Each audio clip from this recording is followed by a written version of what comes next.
Good evening, everybody.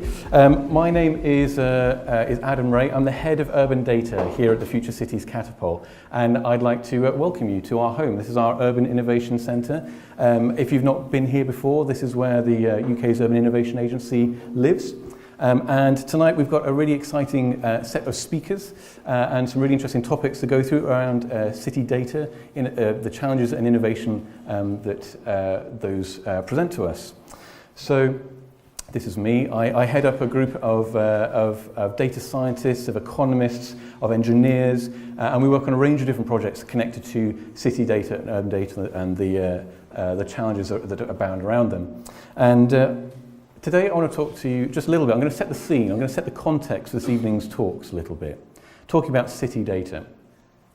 So I tend to think of it as an ecosystem rather than as a separate system by itself, but there's an ecosystem around data in cities. There are users, there are transactions between them, there is a whole rich set of interconnections, and it's rich and complicated. And I think that kind of data infrastructure in cities reflects the real world, the real city that we live in on a daily basis. And those kinds of cities have a range of other kinds of infrastructure as well. And I kind of group them into sort of 4 different types. When we think of the city that's rich and diverse and buzzing and people living and working and learning and everything else as well, there are all those things that support that kind of life. So we have sort of that kind of physical infrastructure that's about getting people from A to B, or you know, the kind of the built environment, the structure, the physical hard stuff that we see out there in the cities. We see all that kind of thing that supports that built infrastructure, whether it's electricity or telecoms or water and sewage. There's also that environmental infrastructure, you know, the green things that help our cities live and breathe and allow them to be viable ecological ecosystems, as well as the blue systems, or in the case of the River Thames, maybe the brownish systems, but again, a vital part of a functioning city. Likewise, we have social systems in our cities made up of all that kind of everyday interaction of ourselves as we live our lives, trading or buying things, or whether we're learning in schools and growing and developing, or just having a good time. You know, it's all part of life, rich tapestry in cities, another form of infrastructure. Likewise, we have the political infrastructure in cities as well, whether it's national that affects us locally, or local politics that helps set our ambitions about what we want our cities to be like, or sets the constraints and the boundaries to ensure that happens fairly and effectively. But all that kind of infrastructure, nowadays we know, is underpinned by that layer of data and information and knowledge. And my premise for my little slot here tonight is that data is increasingly that medium by which knowledge and value flows in our cities. And this is becoming ever more important, particularly if we want to realise the potential in our cities, but also meet the challenges which our cities face every day.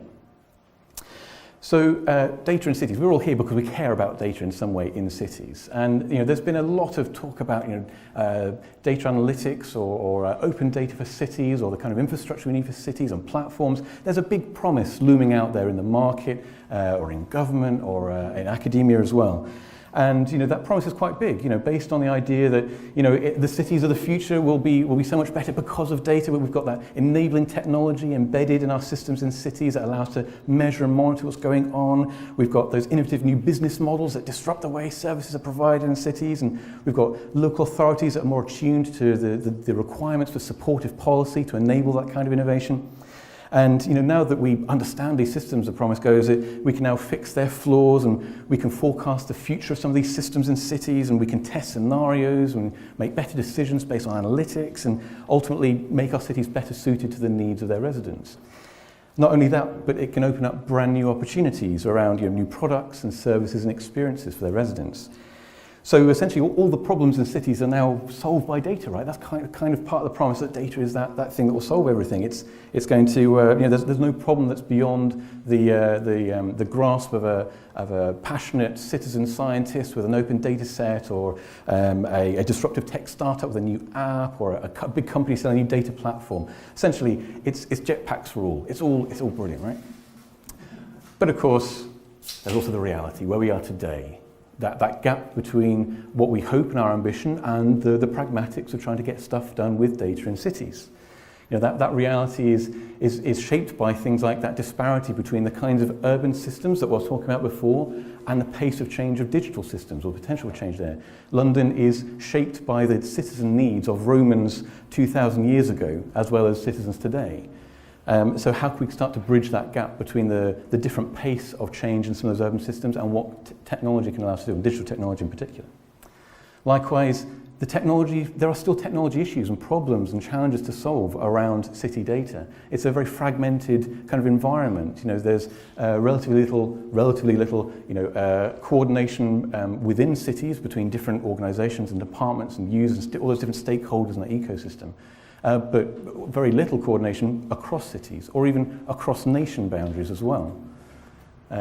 Likewise, at the end of the day, also data is not something that magically appears for free, and we have to find ways of financially or otherwise finding good models that support data release, data access, management, its curation, the value add on top of that. We have to find the ways of making it work. And also we have to make sure that the skills that we need to take advantage of urban data are in the right places. That's both ensuring there's a good supply of the right skills, but also making sure that those who should be demanding them are demanding them right. And so where we can point people in a direction, there's maybe a slightly forced image there, but where we can point people in the right direction to those skills, that's also a big advantage, where we can link up those who need them with those who have them.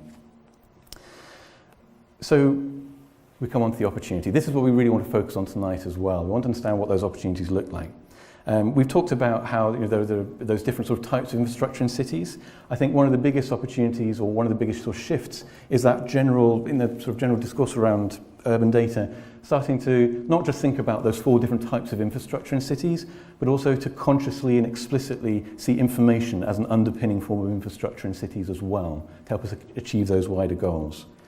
And here at the Catapult, for example, doing a number of different projects connected to that. We have our Tombow project, where we're looking at trying to build those tools to make it easier, more efficient, more streamlined, to allow people to use a range of different data sources from a range of different providers, quickly and easily generate data analytics experiments, and be able to focus on the insight and turn that insight into meaningful action in cities. And you'll be able to get to meet some of the team. Actually, I think they're in the room dotted around. Have we got anybody on the Tombow team around?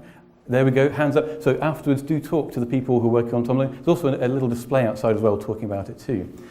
So they're an example of the Catapult where we saw a gap around a particular kind of tool that by releasing this open source, which we're doing, we'll be able to start to make lives easier for some of those doing analytics in cities.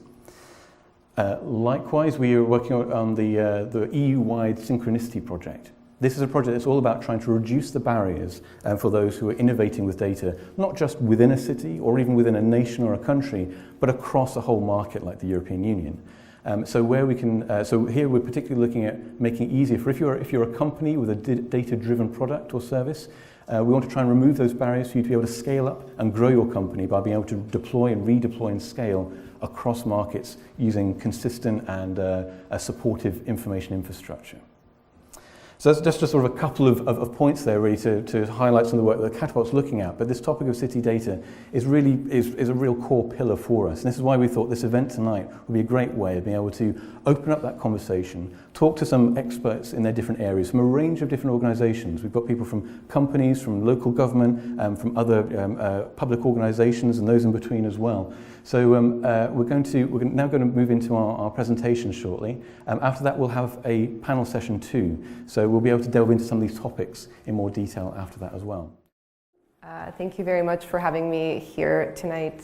So as Adam mentioned, I'm from Nesta, which is, for those of you who are not familiar with us, we are an innovation foundation, and basically that means that we focus on tackling some of the biggest challenges of our time. So we have quite a wide portfolio. We look at things like the future of work, how to increase citizen and democratic engagement, and of course, how the public sector can innovate more with data. So on that subject, the program that I wanted to talk to you about tonight is something I've been working on for about a year now, and that is piloting the offices of data analytics. So what that is, in a nutshell, the objective is basically to enable actionable insights by joining up public sector data on a regional level and performing data analytics to solve a specific challenge. So at the moment, we have 3 pilots that are sort of in various stages. Our first pilot that's basically gone through the first phase is in London, and I will speak about that in much more detail shortly. We have a pilot going on in the Northeast, which focuses on mapping alcohol harms in the region across 6 local authorities. And we are currently starting a pilot as well in Essex, which will be looking at some aspect of modern slavery, but we're still sort of drilling down to a specific question that we're going to be working on.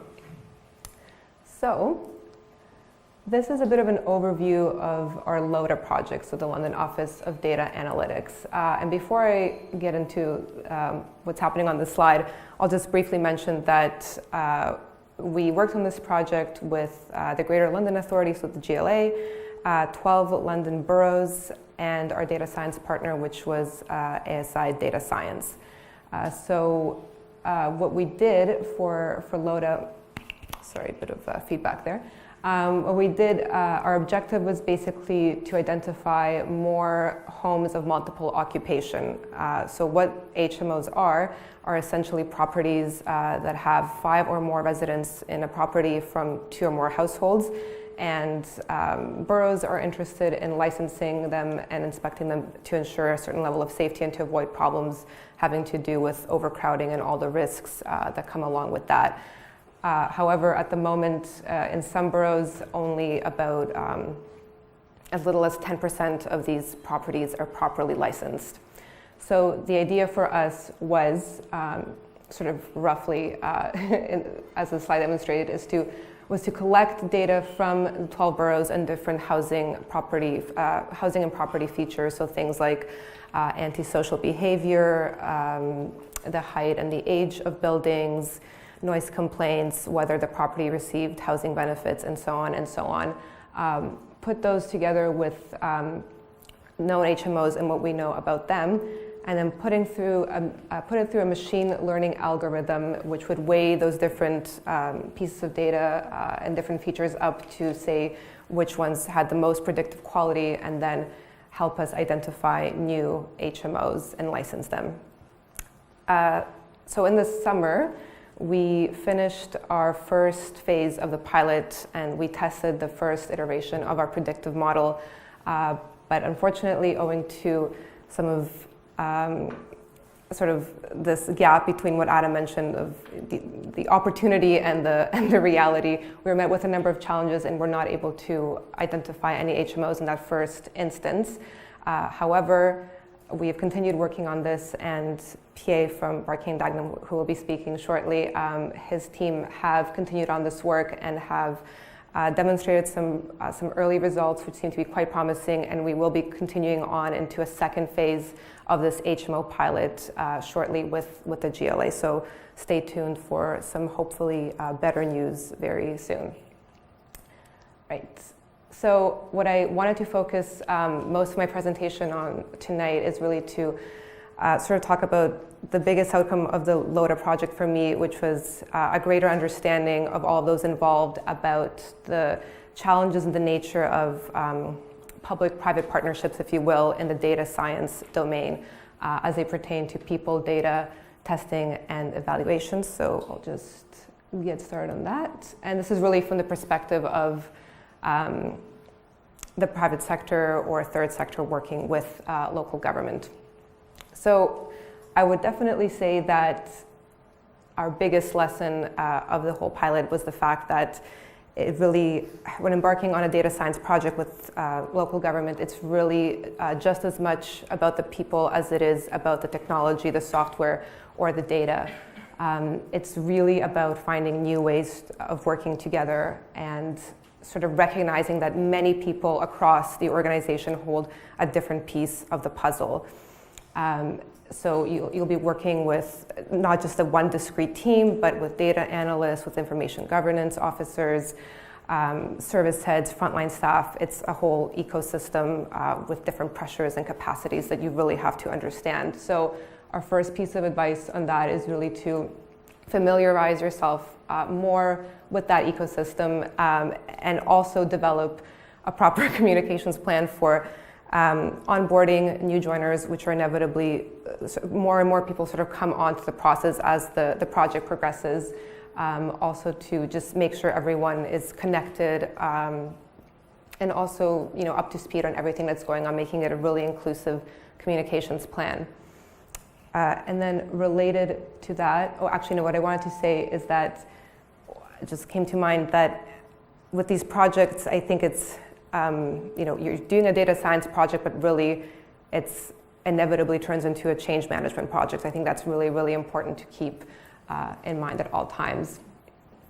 So to further support communication and connection among the different teams, I think it's also really important to co-locate or arrange for short-term secondments between, say, the data science firm and local authorities. We did a little bit of this initially at the start of our project, but didn't really build it into our process for further phases of the project, and I think we could have really benefited from that quite a bit. And then lastly, as you're managing these different relationships and these different roles, it's really important to keep going back to the frontline staff through all aspects of the project. Not only will this provide better and more actionable insights at the end, it's really critical to building trust and buy-in from all levels of staff. So the second area of learning, obviously, around data. So the first thing to mention here is to definitely give yourself enough time for information governance, especially and necessarily if you're working with any kind of personal data, which is data that can be used to identify individuals. So for our project, for the LODA project, we had some sort of not too sensitive personal data and also very highly sensitive personal data about prosecuted landlords, for example. So it took us about 3 or 4 months to draft a first information governance agreement, which allowed us to share the data responsibly and securely, but it can take much longer than that. So just really important to think creatively and be a little bit more flexible when it comes to the information governance piece. Second, and this won't be a surprise, hopefully, to anyone in this room, is that the data wrangling process is quite messy and very time-consuming, and this obviously still holds for local government data. So we had quite a bit of challenges in this area, and it's another phase of the project that took a lot longer than we'd anticipated. I think originally we had budgeted something like a month to collect data from 12 boroughs, and that was very foolish. I think in the end it took about 3 or 4 months in total to collect all the data we needed. And just to give you sort of one quick example of some unanticipated challenges that came up, one borough was very close to providing what the data needed for the project. However, sort of at the very end, they realized that they had outsourced this particular IT function, and that meant that they would have to pay to access their own data, which wasn't really workable because they wouldn't be sure if the data they received would be exactly what they needed for the project, and you'd have to kind of keep going back and forth. So they ended up dropping out at the very last moment, which was unfortunate. So instead of creatively solving such problems sort of on the go or losing more participants, what we are now working on is at Nesta is to develop a tool to assess data maturity and organizational readiness. So doing some level of that before entering into the project would be really helpful, just to anticipate some of the bigger challenges that might come up. So we're working on this, and it should be a tool that will be made available online to local authorities sometime in the new year. Okay, and lastly, just a couple of quick points on testing and evaluation. So the first one around testing early, small, and often. As a research institution, I think that we became a little bit perhaps overly focused on developing a really robust and statistically significant evaluation, which there's nothing wrong with that, but I think it sort of took our mind off some of the opportunities we had to test earlier, and to, again, as I mentioned before, go back to the frontline staff, test assumptions and ideas, and validate it with more people earlier in the process. I think we would have really benefited from that, and now the second phase of the pilot will be picking up on some of those challenges that were raised. And then very finally, around evaluation.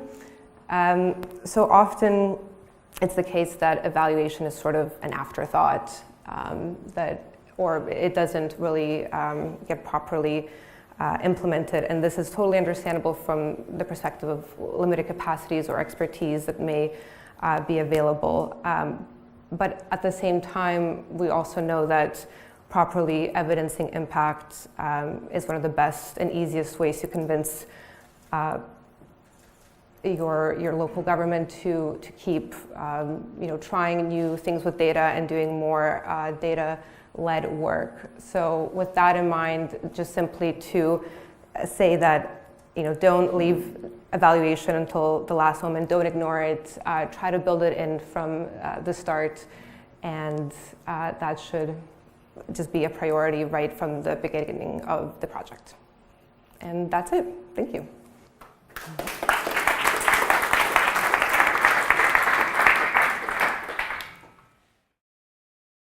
I'm going to talk to you about a piece of work that I'm working on with the Open Data Institute at the moment. It'll probably be a bit shorter presentation, I think, because we're just starting out on this piece of research. And actually, you're one of the first audiences to hear about this. A formal launch about the whole sort of programme will happen in the next couple of weeks, so look out for that.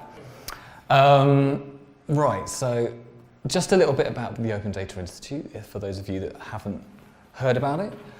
So this is the sort of mission statement. We connect, equip and inspire people around the world to innovate with data.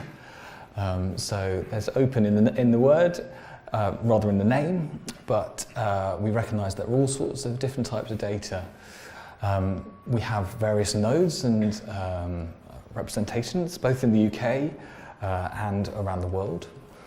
And as I said, we believe that there is both an importance about publishing data openly, but we also recognise that in many contexts we use that data, both closed data and data that's shared under particular circumstances. What we do is there's a strategy team that sets out the sort of policy and approach to data. There's a technology part of that as well, and we do quite a lot of work with businesses and governments, helping them think about things like how they approach an open data program, but also there's quite a lot of support with startups to help them think about how they develop business models that are based on open data.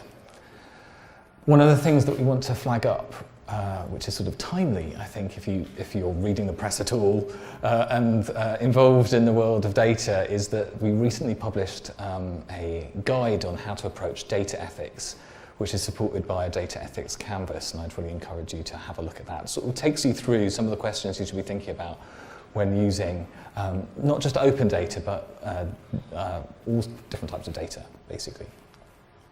Right, so I'm going to talk to you about this snappily titled piece of work called New Service Delivery Models. And I'm open to be pitched for new names for this because I keep calling it different things as well. So what do we mean by this? And you may be familiar with this sort of turn of phrase here. Make things open, it makes things better. So this is from gov.uk, it's from the Government Service Design Principles, and I put it up really to explain a couple of things about the piece of research we're working on. So we're looking particularly at services, so public services, both in the way in which they're defined in GDS, which is mostly transactional, although I think they're sort of broadly looking at that again, but also those sort of services delivered in places like cities, but all around the country in terms of local government. So that's what we mean by a service, and we're trying to elaborate the models basically of how you use open data to help deliver that service. So by making data open, you're making that service better. A lot of the open data agenda, as I've variously worked on it across different organisations, is quite focused at the moment on releasing data, and then there'll be generally some sort of economic benefit through the development of startups and others. And that's great, and that definitely happens, and there's a sort of roster of startups that have proven that. But one of the things in that narrative that's sort of missed out is around the benefits that open data release actually has back to the organisations who are releasing that data in the first place. And one of our hypotheses with this piece of research is that at the same time, you need to sell in that benefit back to the public sector in order to convince them in the first place to release data as well. So although this particular principle in the government service design sort of set of 10 is focused mostly on open source, so GDS had a particular interest and focus on open source software. Actually, we're trying to show how actually open data has a benefit back to services. I think the other thing that is really useful to think about here is again about the different discussions and ways of thinking about services in a sort of digital transformation world, which GDS is sort of leading with, and in the world that we're sort of familiar with in terms of data, because I think GDS has brought a whole load of design thinking through to it. There's a little bit of a lack of talk in that world about data. And arguably, in the world of data, there's a little bit of a lack of talk about design quite a lot of the time. So we're also thinking about how some of the approaches that are used in digital transformation and agile software development and in things like service design can be brought to bear on thinking about how you use data in public services. So our general thoughts here are, how do we grow the understanding of how to implement open data-enabled service delivery models in government? Yeah. So hopefully I've sort of unpacked a bit of that. So not only is this project thinking about what those models are, but also how we support people to use those models. So what do we mean? What do I mean by a sort of open data driven public service model? And so everyone knows about this. This is City Mapper, which is the sort of poster child of the economic benefit of releasing open data in London.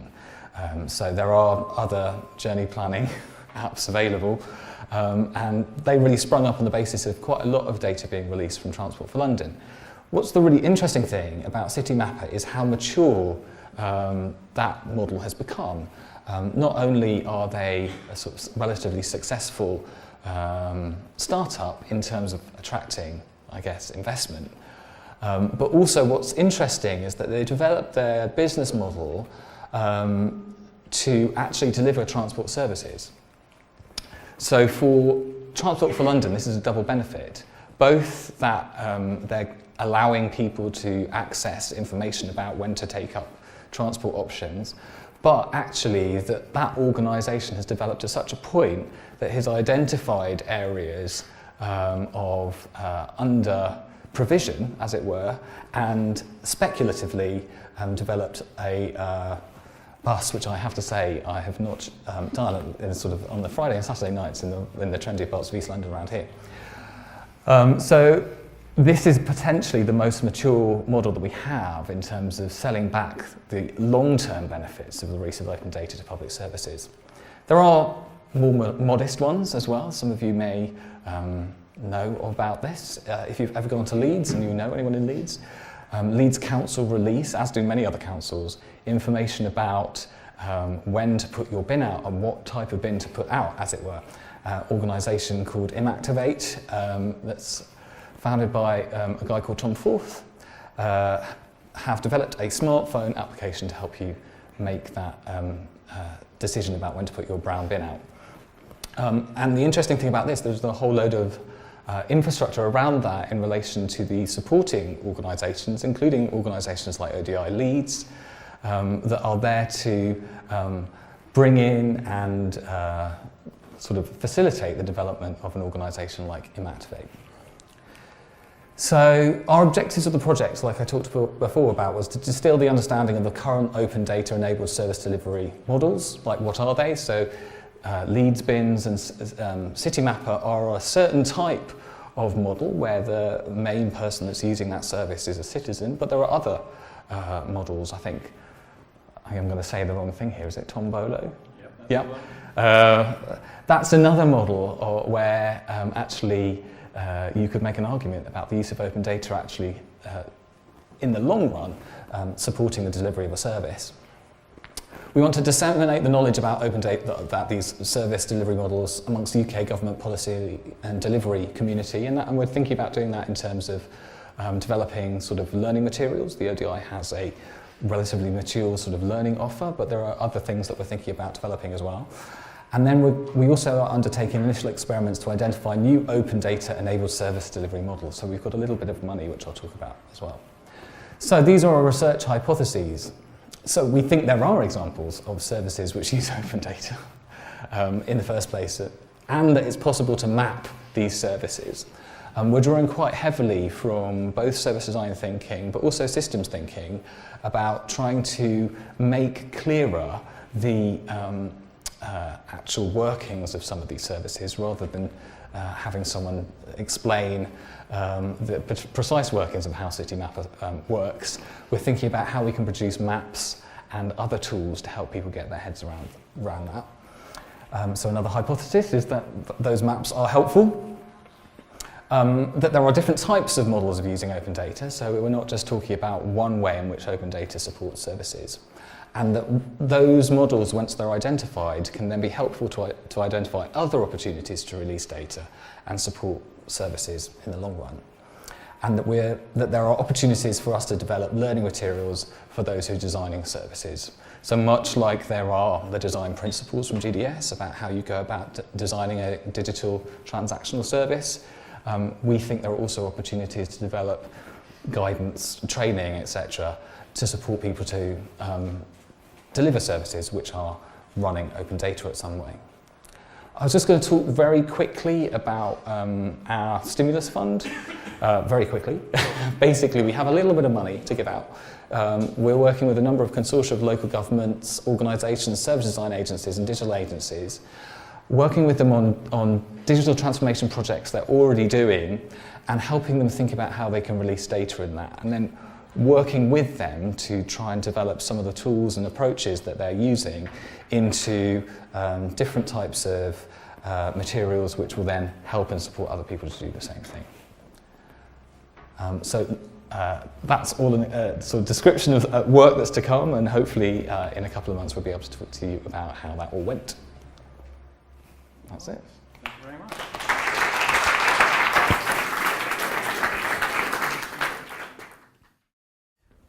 Good evening, all ladies and gents. Thank you very much for turning up today and listening to me talk about challenges and innovations in data. My name's Pierre, and I manage the Insight Hub at the London Borough of Barking and Dagenham, and we are a team of data and behavioural scientists. I'm also a consultant with Agilicis, which is a local government transformation partner. And we've already heard a little bit about kind of innovations, but today I wanted to talk really about the challenges that we are facing as a local government. So the focus of my talk is really about those challenges. I think that we've got some innovations that we're doing in the council that actually meet those challenges, but hopefully we can kind of discuss about that a little bit later in the panel discussion. So I thought it was important for us to start off by saying why we're here today. And for me, I think we're here today because we want to unlock value in data. And we want to do that to further maximize human well-being. The reason why I think that is we've seen people and government working together, and we've now got new business models. So we've got the kind of sharing economy models, companies like Airbnb and Uber, which is effectively the efficient allocation of property and labour to points in time where those things would otherwise have zero utility. What we're also seeing is increases in the kind of circular economy models, which is challenging the status quo of our supply chains. And what that's doing is saying that we should no longer take, make, and dispose, but what we should be doing is taking, making, and reusing. And therefore, by reducing waste, we are improving the environment, but also by reducing costs, we are improving profits for business. So that's why I think that we're here today. And I just want to get a view from the floor. Do you think that that's a good premise to start off with? I see lots of nodding heads. It's a good thing. It's a good thing because that leads us to our first problem, and it's our first challenge. And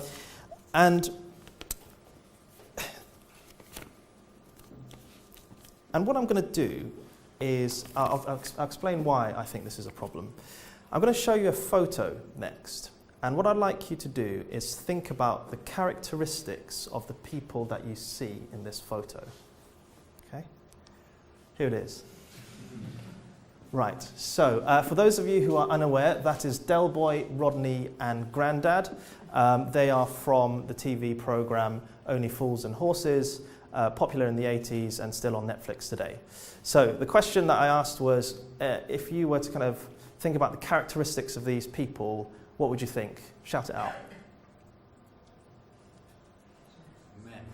Men, okay. What else comes to people's minds? Entrepreneur. What else? Sorry? I didn't hear. White, yeah. Comedians, okay. Anything else? Dodgy, right. Good, right. Well, you might be thinking, well, actually, they're incredibly creative.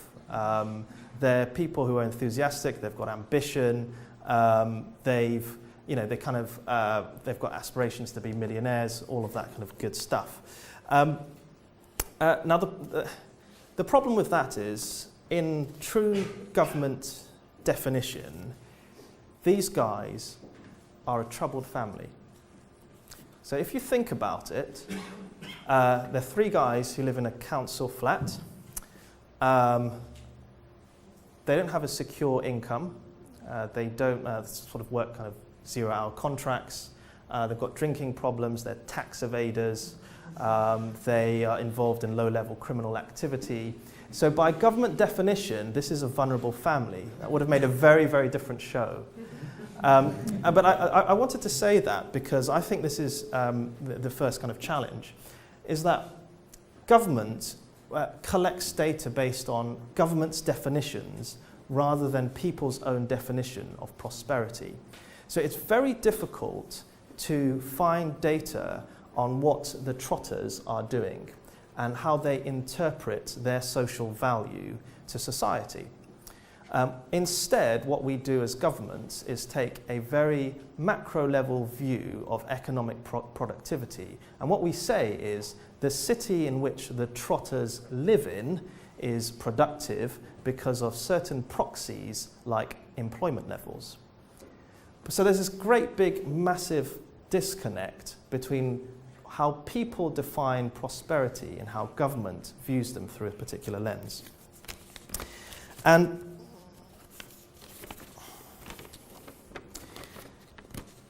And for me, there is a missing gap. And by that gap, I think that there's a need for micro-level data. And by micro-level, I mean kind of community data sets, things that actually connect us with people as they define prosperity for themselves. And I'll give you an example of why I think this is a challenge for us in government. So if any of you have ever moved house, you would have had to deal with these people, an estate agent. And whether you like it or not, there's a reason why you go to an estate agent. And that's because they hold local level data. Now that might not be quantitative data, but they hold qualitative data based on the experiences that they've honed on that locality and that neighbourhood over a course of years. So you go to them for that level of insight. There is really, if you're buying a property, there's never really a point in time where you call up an agent and they say to you, where would you like to buy? And you just say, England. Right? Neither do you really say London. Even if you are a multi-millionaire and you're looking for a property, the brief that you're most likely going to give to your estate agent is, I want a property on Millionaires Row somewhere in Kensington and Chelsea. Okay? So people don't necessarily think at a city level. As human beings, we tend to think at a community level. We tend to think what's happening in our street, what's happening in our neighbourhood, what's happening to the people next door. And even if we're not millionaires, the type of things we'll be telling our estate agents are, well, I'd like a property in North London. It's got to be close to a tube station because I don't own a car. I like to be living near kind of an open space because I like to play football, etc., etc. So these guys are connecting us with local data. And the reason why this model works is because it's just economics 101. There's a supply, there's a demand, it's connected with data, and you get a fulfillment. And now, speaking of economics, I wanted to do another little test with you all to give you a little bit of insight into what policymakers are probably arguing about all the time. So, really, really simple example. What you see here is the textbook definition of economics. In case my font is too small, I'll read it out for you. It's the study of the effective allocation of scarce resources or inputs, land, labour, capital and enterprise in a world where humankind has unlimited wants. I would like to ask you a question. In these times, if you were to pick one word from that sentence that you think is the most important word of that definition, what would it be? There's no right or wrong answer to this. Scarcity, okay. Resources. Effective. Allocation. Wants, okay. Would you like to know what I think is the most important word? I think it's the word study. And here's why. Who knows who this guy is? I'll give you a clue. He changed everyone's lives. He's really, really important. No idea? So, I'll tell you why. Because when you think of really important people, you're probably thinking of like political activists, faith leaders, and all this kind of stuff. But this guy is the most unlikely of heroes. He was an economist, and his name was Simon Kuznets. And Simon Kuznets, in the 1930s, came up with GDP, gross domestic product, the tool that we all use today to define the success of countries. And Simon Kuznets, even in his paper, when he presented that to US Congress in the 30s, he actually said, please do not use this formula to define the success of countries. Right? And of course, we actually totally dismissed that. Not only did we do that, we gave him a prize. And in the 70s, he won a prize, and I must read this out. But he won a prize. Oh, it's not on this slide either. He won a prize for, and I quote, empirical foundations and interpretations of economic growth which lead to new and deepened insight into the economic and social structure and process of development. That's the sort of prize you want to have on your bedroom wall, isn't it? So I guess what I'm trying to say is, for 80 years, government have been obsessed with measuring inputs and outputs rather than outcomes. And that's the final kind of challenge I want to leave you today. So here's why I think study was important. I recently came back from Leicester, talking at a conference there, and I looked online when I arrived in Leicester, and I came across this page that said that Leicestershire has a GVA, which is the local proxy of GDP, of 19 billion pounds. I thought, wow, that's a huge amount. I wonder what happens in Leicestershire. And when I walked off the station, to my absolute dismay, in the 250 metres of my walk from the station to the hotel, I walked past 5 homeless people. And there's this great big paradox there, a £19 billion economy. Data which only means something to investors, really. But to you and I, that doesn't mean anything. But what's important to me is the fact that we have that large economy, but we still have those 5 people sleeping on the streets. And that's where I want to leave you today. I think that government needs to get better to use data to understand what matters to people. Thank you very much. Thank you.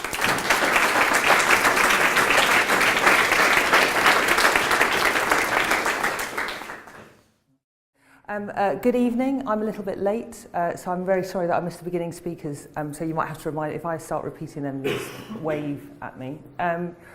As Adam kindly introduced, I work for the National Mapping Agency. We like to think we know a little bit about data. We know an awful lot about data that people use. And somewhat frightening to Pi's point, the outputs rather than the outcomes.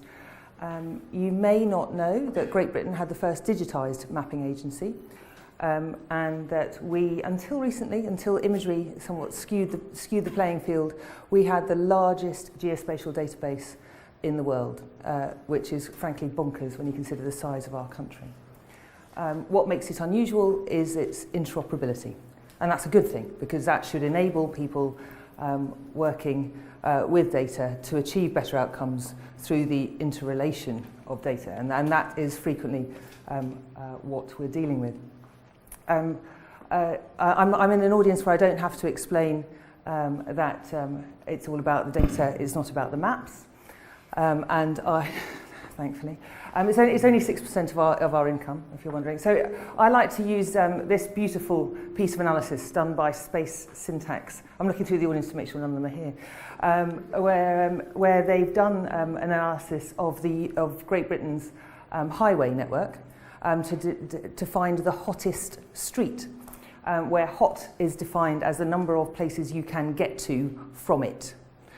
And this is, I mean, as you can see, it's a beautiful piece of art as well. You can pick out the motorway network, you can pick out the major routes, you can even, at higher resolutions, pick out the Severn crossing.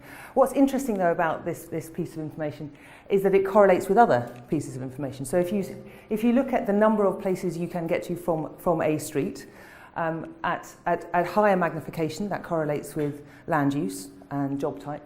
And and at certain magnifications, at 10 kilometres, it correlates with GVA. And so that's itself an interesting piece of analysis, but it enables things like sensible cities to be planned. So Space Syntax do excellent work, for example, overseas, in advising people how to construct places for optimal outcomes. Thank you very much.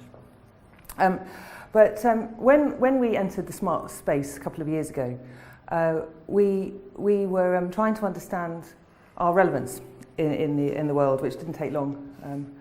And we were very pleased and are proud to now be part of the CityVerve consortium. I'm going to be followed in a minute by one of our partners, which is a study of 2.3 kilometres in Manchester. And it's a fantastic consortium of local authorities, health and hospitals, universities, and a large number of SMEs, where we're all collaborating to understand the outcomes that we can achieve through technology. This is a snapshot of our data. And the additional data that we've captured. So it captures not only what you'd expect to capture, sort of the road network and the buildings, but it also captures every parking restriction, every CCTV camera, every address point, every bollard, and every powered asset to which you might append an Internet of Things sensor. And that's important because then when you've got all in this world of data, and if everybody on the planet in 20 years' time is going to have 8 connected devices, that's a frankly frightening amount of data. And if you're going to make sense of that information and have the standards that support it, you need to anchor that piece of information in time and space. So we've done everything we can to start understanding what anchoring in space means. And that means that you start to enable multi-beneficiary use cases. of which my favourite is the talking bus stop, which Cisco are championing in Manchester. So if you imagine a bus stop that checks you in and checks you out, so that you increase the autonomous range of the vulnerable. You send granny or your child to a bus stop and you know they've got there safely. You don't need to walk there by themselves. It enables the bus company to know what a normal pattern of usage looks like. So they send the right vehicle, the right sized vehicle down the street, reducing congestion and improving air quality. They do that on a Tuesday when it's market day, the day after the hours change when people change their habits, or after a significant weather event. And you also have on your street, you have an intelligent muster point in the event of an emergency. You can give properly targeted messages at the right place to a known amount of people. But the thing that we're most excited about in Manchester that's happening is that we can start to integrate public health outcomes as well. So you can say to the people at the bus stop, the next bus isn't going to be here for 20 minutes, why don't you walk for 10, improve your health and wellness, and we can reduce your bus fare. Now if you think about all those use cases that exist through one piece of capital infrastructure, that's an enormous number of public bodies that are going to have to collaborate.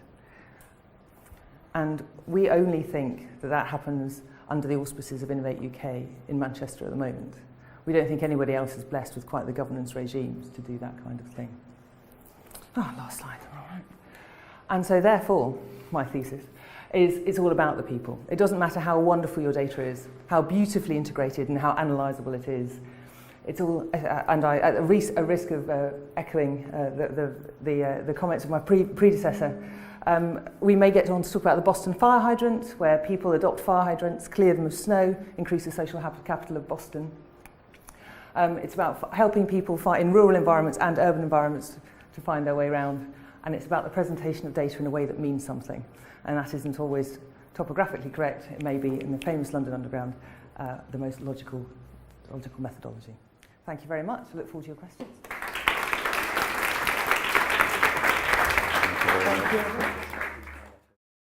Thank you for having us today as well. Really appreciate it. Yep, that's my mug. I just wanted to go through what we do as a business. So we're a company called Asset Mapping, and we do exactly what it says on the tin. We map your assets. I want to take you through, and we'll go through connecting, responding, and transforming, but I want to start off the slide by showing you what a traditional, typical data storage room looks like. So this is what we face every day. In asset mapping, what we do is we look at this and we say, well, all those CAD designs, all of those M&E designs, everything that you find within a building, and this is all housed within a building, is usually monitored and overseen by a handful of individuals, and this is usually the facilities management team. And what we found is the actual building owners don't have access to this data unless they have to go through numerous means of contacting the FN, and some of this information isn't even updated. So assets may very well move in and around buildings, and no one actually knows where they are. So what we thought is, well, why don't we take all of the information that's found here and put it onto an intuitive map. So we upload all of your CAD designs, all of your mechanical and electrical designs, and we put onto a map for users to see. This can be tenants, it can be building owners, it could be anyone that's relevant, and they can see where assets are within the building. And we work quite closely within the City Verve project to deploy this type of technology for City Verve in Manchester.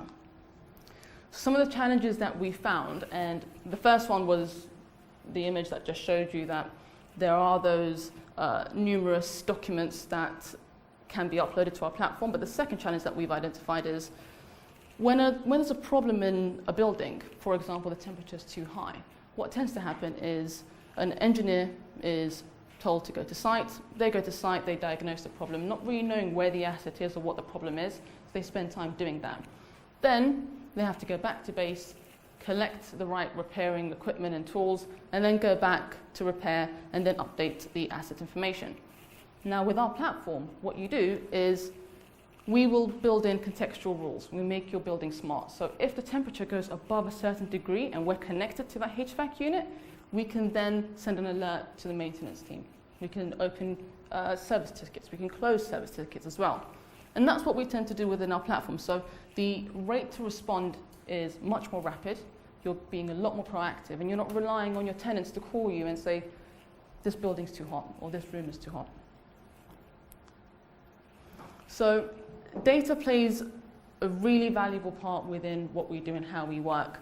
And we grab all of the information, all the data, and we plow it all through to our platform. And within that, we can then start to analyze the information, try to see patterns within the information as well, so that if a HVAC unit is running slightly above the recommended speed per minute, we can then start to monitor that and actually proactively fix that unit rather than waiting for it to break down, and be a bit more proactive in our response in that respect as well. So we add your assets, we connect your data, and we put it all on a map similar to this for you to review. You have the opportunity to respond in time and transform your business. So increasing your operational efficiencies and so on. Now, the energy and environment theme is where we focus on within the CityVerve project. This is the primary use case for us. So what we do is we start to look at demand charge, so that we can start to help businesses and companies and building owners look at, are they overheating when there's no one within the actual premises?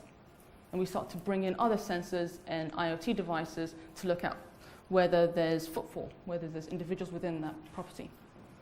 And using that, we can then understand the drivers of demand peaks and reduce demand charges, and therefore overall reducing energy costs and improving energy efficiency. So in a nutshell, how we help you visualize and display the health of your surroundings, so all of your assets within a building, be it CCTV, anything to do with heating and cooling. And we can create reports so you can start seeing improvements. So that's just a typical dashboard view where you can start to see the life cycle and the performance of your assets. And we can improve employee satisfaction. So what we've done recently within the universities and CityVerve is we've deployed sensors that monitor CO2 levels, that monitor humidity, noise, and temperature. And we put that all into the map for them to see and react. And we quantify ROI for health and wellness, which is a pretty big thing for us within the project, but elsewhere as well, ensuring that you have a well building moving forward. And that's it. Thank you so much.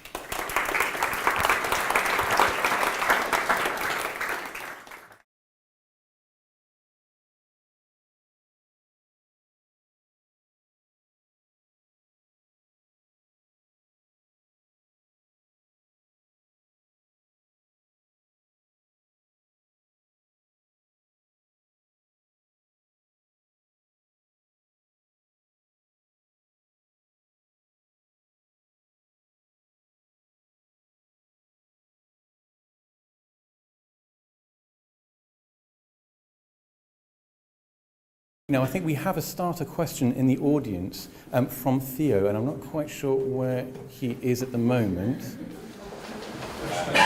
Marvellous. Please, yeah, come on and say questions a second as well. Okay, so I'm Theo Blackwell, I'm the Chief Digital Officer at City Hall, and member of the top of the board. My role is essentially twofold. The Mayor has an ambition to make London the smartest city in the world. He also has manifesto commitments, not just to create the office of the Chief Digital Officer, but to look at digital inclusion, look at cyber security, and to look at open public services, how we can transform digital services right across the city. The challenge we have in London is we've got 32 boroughs, we've got hundreds of schools, we've got NHS trusts going through transformation. We have an amazing tech sector, got amazing universities doing all sorts of interesting things. And so binding this all together, data becomes an extremely important issue for us. What would you say the first thing we should do is? Help me out.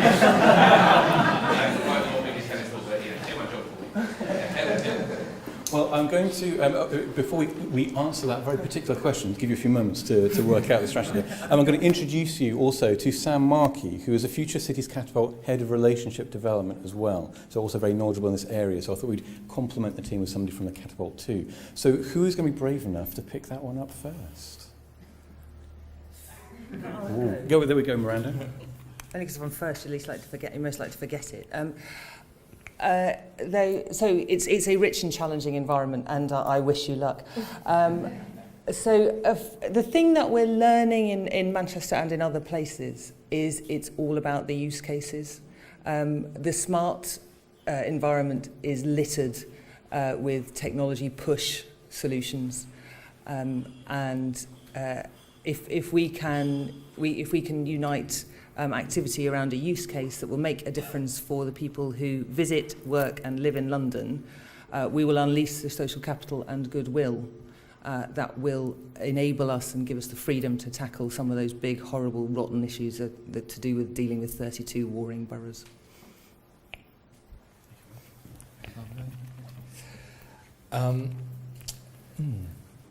It's a big challenge. I think maybe one place to start is to elaborate what the narrative is around it a bit more, what the theory of change is, and setting out a vision for what roles you want each of the different parts of the system to take part in, basically.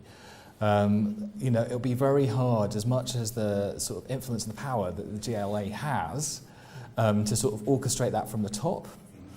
And doing some exercises to help people understand what roles they play in the different organisations, I think would be really helpful.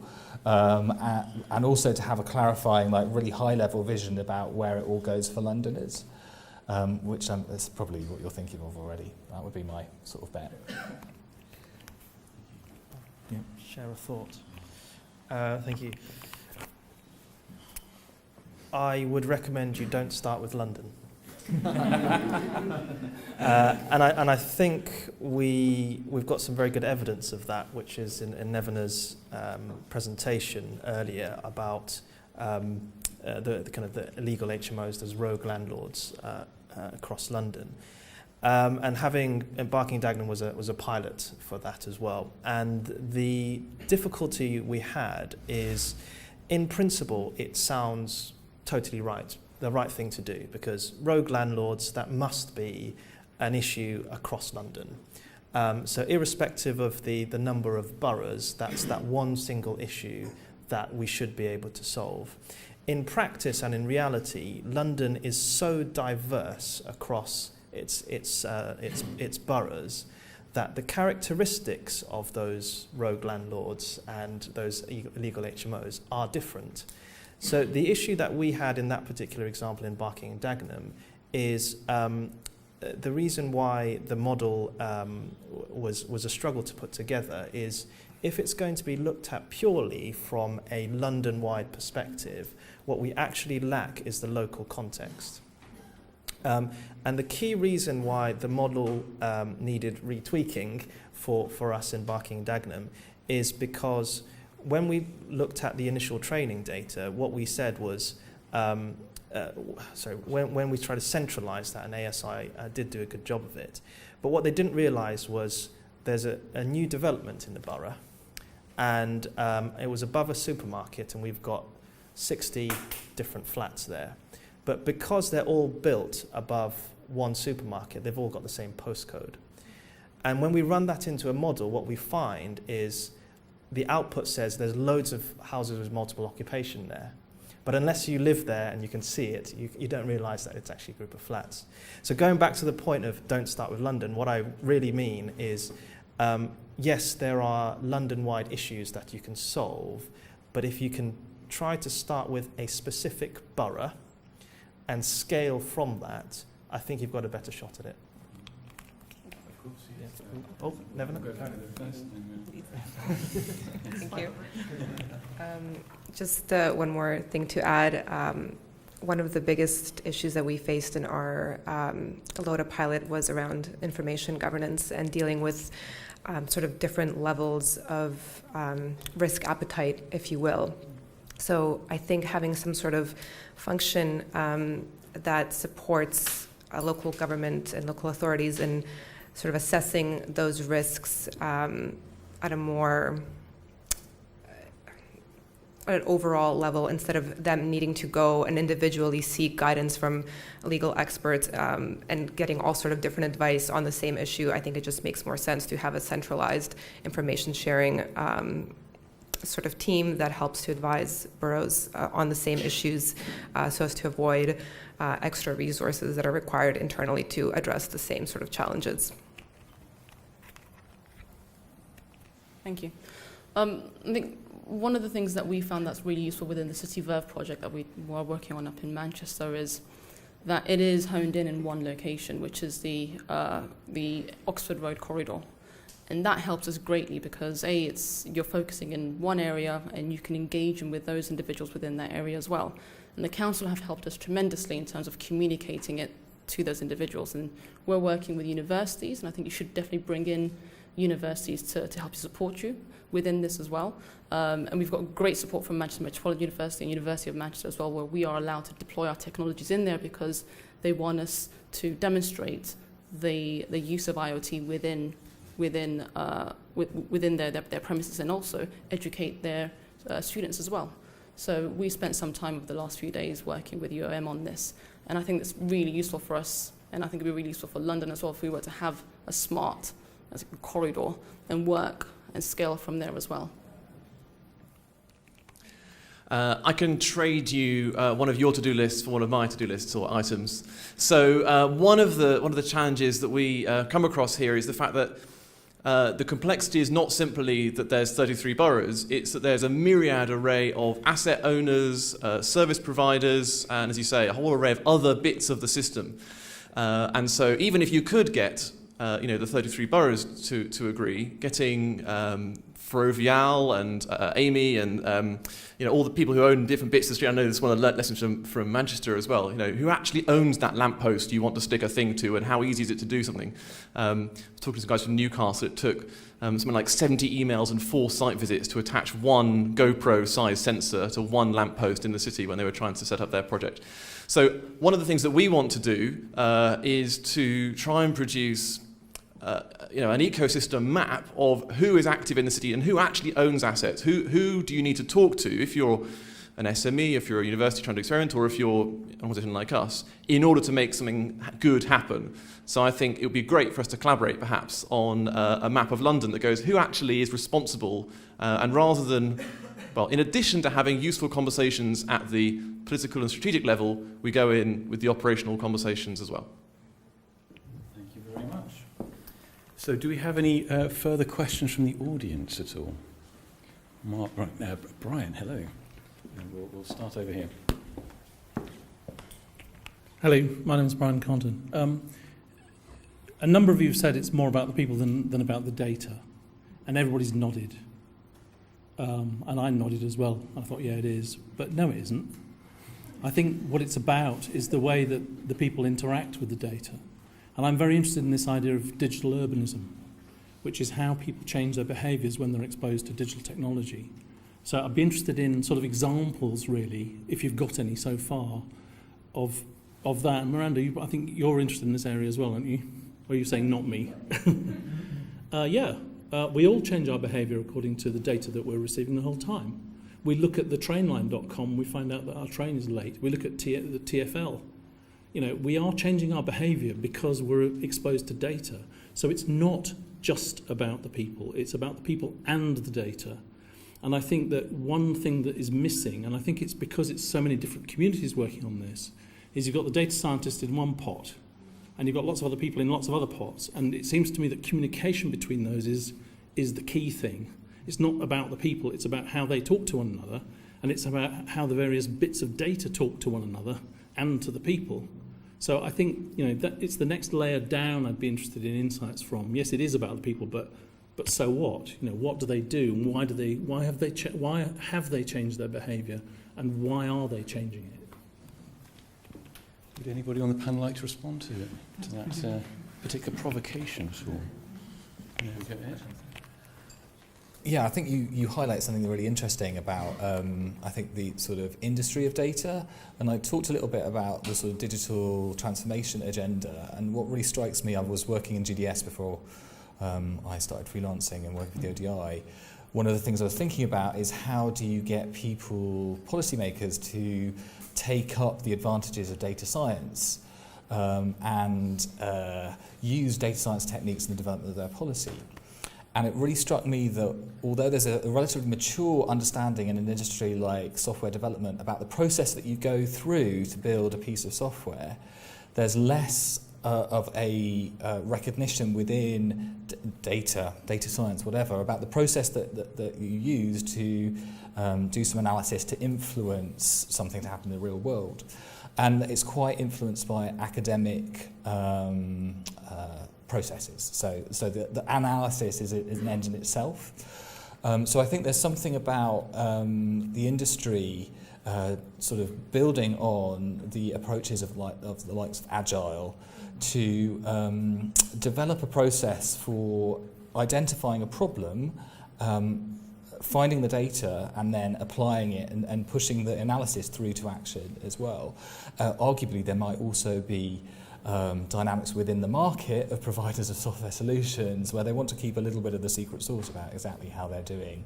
Buy our big data solution and just put all the data in and the answers will come out. So I think there's something about the community modelling some of that openness and developing those processes that will help in some of the issues that you're sort of raising. Miranda, and then Sam, and then we'll go to All right, so I have my favourite example of how data is changing behaviour is buses. It was always buses. So apparently in London, not in Manchester, where Citymapper doesn't have access to real-time travel data, it only has access to timetable data, and that's a commercial decision. In London, people no longer wait at bus stops. They wait around the corner in their nice warm office. So you can no longer collect data about people waiting at bus stops to understand how much buses are used, because people now have much more access to real-time information and much more intelligent consumers. So that is one that's changing behaviour. Another reason why it can't always be about the data is because the data is of gently variable quality.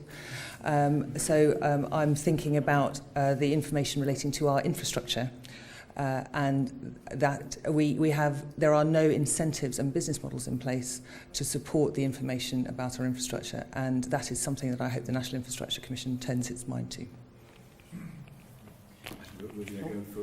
Yeah, sure. A quote perhaps from two of you, and then we'll go to Just on that point about the need for greater data science capability within the public authorities, something that we recognise, we recognise data science and urban data is a sort of, we think, a necessary superpower for city management in the 21st century, and that there's a gap of capabilities. So one of the things that we're exploring through this programme, building on Tombola and other things, is how can we resource and invest in public authorities, city councils in particular, but other authorities, to embed data scientists on sort of fixed-term basis, to try and upskill, to try and do some knowledge transfer, and to try and to raise the expectation that this is something that policymakers should be engaged with, so we get some of those brilliant minds, perhaps swap them from optimising EasyJet's trolley cash sales on planes and get them solving congestion on our roads, for example. So if you're a public authority and you're interested in understanding and engaging, how you can engage data science more to tackle your problems, then come and talk to me or Adam afterwards, or in the days to come. maybe just one sentence. Very, very quick example. This month it's October, which there's a national campaign called Stoptober, which of course is about changing people's behaviours and convincing them to stop smoking. Guess what month in the year people actually want to stop smoking? January, right? There's some really serious kind of science behind Stoptober. Do you know why it's in October? Because it sounds good. What would you call it if it was in January, right? So there's some fundamental flaws, and we absolutely need to get that right. And you don't need to be a data scientist to figure that one out. Dry-ury. Thank you very much. Now, we had a question, I think somewhere in the middle of the room. Oh, there we go. We'll come this way. Hello. Hi, I'm Natalie. I used to work at São Paulo City Hall at the Digital and Innovation Department. And what struck me about your presentation is just that the main challenges that you describe here is the same challenges that we in São Paulo, a city with a low level of maturity when compared to the UK cities or even to London, face. How to deal with people, the governance of it. And so I would like that you develop a little bit more. What are the strengths of the UK in data innovation and also in London?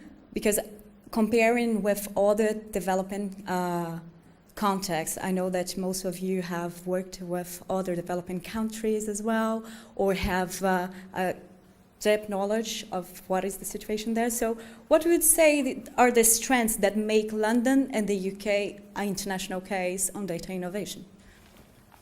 Marvellous question, thank you. Who would like to pick that one up first?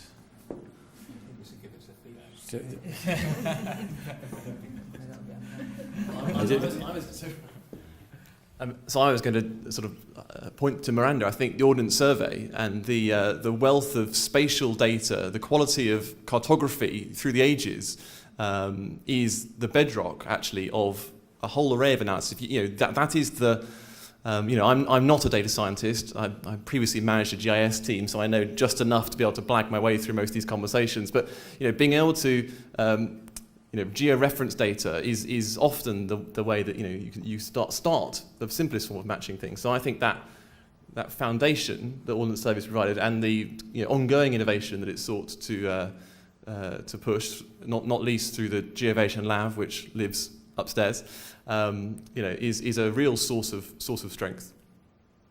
I'm going to briefly interject there, because I've seen some of the most intriguing examples of using data for solving urban challenges have come from cities in developing countries. I don't think that there's necessarily a barrier for innovation just because it happens to be in a developing country at all. And there's a lot of different innovations I'd love to see transferring to, say, the UK or the cities in the UK.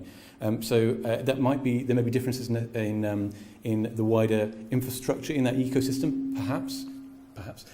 But there are some amazing things going on with data around the wider world. I just want to put that out there, essentially. Thank you. I wanted to pay Brazil a compliment because we've been working in Dagenham with an organisation called the Social Progress Imperative. And what we're trying to do is take the economic equation out of data, so to strip out all of that data which is about unemployment and jobs and things like that, but actually collect data on real social progress. And the model that we are looking at is actually something that's been done in Brazil, in the Amazon rainforest. The guys at the Social Progress Imperative have built a localized index which has measured the social progress of the inhabitants of the Amazon rainforest. And I think if we can do that there surely must be ways that we can measure social progress in the UK. So I'd like to pay Brazil a compliment because actually you guys have done it really well. So I think we might, because I don't want to keep you from the networking and the nibbles and the leftover beer as well. So we might just take the last question from the audience. There we go. Oh, no, we've got a competition now from in the middle. I'm going to go for the nearest person. I'm so sorry, but any other questions? Do engage with the panelists and everybody else in the room afterwards as well. This is just the beginning of the conversation, should we say? There we go. Thank you. I am not sure who can answer my question, but it's about a new technology that's emerging on the blockchain, and I'm wondering what's your take on blockchain as an enabler for data sharing, as an enabler for a trusted network for urban cities and transport in particular? I saw Nevena nodding your head. I'm shaking my head no. Oh, shaking that, sorry, I misread that one there. Do you not know? Well, so I mean, the Catapult has been sort of looking at the value and potential in understanding where distributed ledgers, blockchain, all those related technologies can be applied, but trying to shall we say, that Gartner hype cycle bit. we're in a transition on that cycle, should we say. So there's a lot of hype, but then there are some very good examples of where it's worked really well. Actually, it always comes back to land, actually. There have been some good examples where land ownership and finding ways of having distributed national ledgers around things like land ownership, immensely impactful, particularly in countries where people haven't necessarily had that data accessible to them and a way to approve ownership and things like that. There are all these little hotspots of examples of really good usage of that technology. But we're still, I think, exploring and seeing where that will lead. Particularly when it comes to cities as well, I think the door is kind of wide open for exploration. Anybody on the panel like to pick up on that? Just that the ODI will be publishing a document in the near future about blockchain and collaborative registers, so look out for that. And I also just remembered, we're also publishing something on blockchain. In fact, there'll be an excellent video and a number of articles as well. So look out on actually, this is a good transition. It's like we planned it. On the Catapult website. You'll shortly see a few materials, particularly on blockchain as well. So I think we'll use that as a natural concluding point. So first of all, I'd like you to join me in thanking our panelists and speakers for this evening.